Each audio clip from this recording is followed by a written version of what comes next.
you've had a 5-year battle with Virgin Media about your broadband and getting charged for films that you shouldn't be charged for because you're not watching them. That's right, yeah.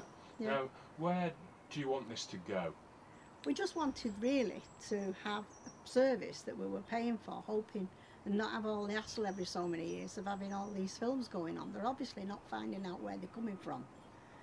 They should be sorting out where it's happening. It's something that's happening on their service, and we seem to be the ones paying the cost for it. And how much has it cost you so far?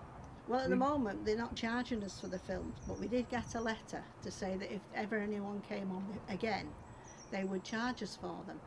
And when we were asked if we would like the service put back on, and we agreed to have it on, it was with reluctance, because we didn't really want to lose, you know, have the chance of having them paying. And they said, oh, there's no chance of that, you won't get any films on.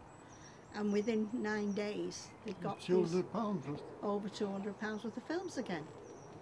So they're not sorting out where it's coming from.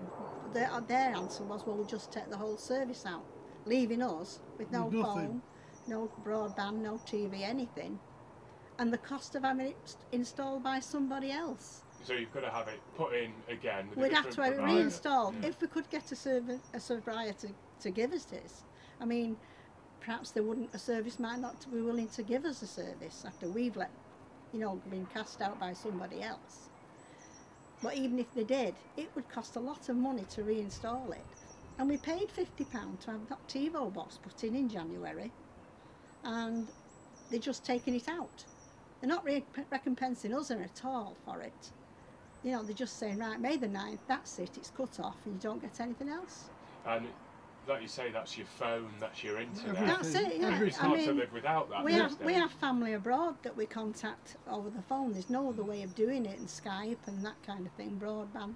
That's how we do obviously our connection to them.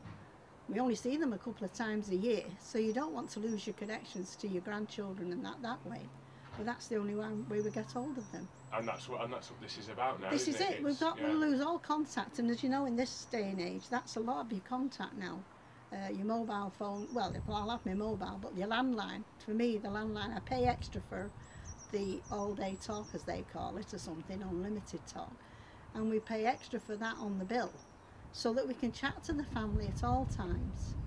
And we do, because we have family all over the country, and that's our only way of contacting them, and we'll lose that.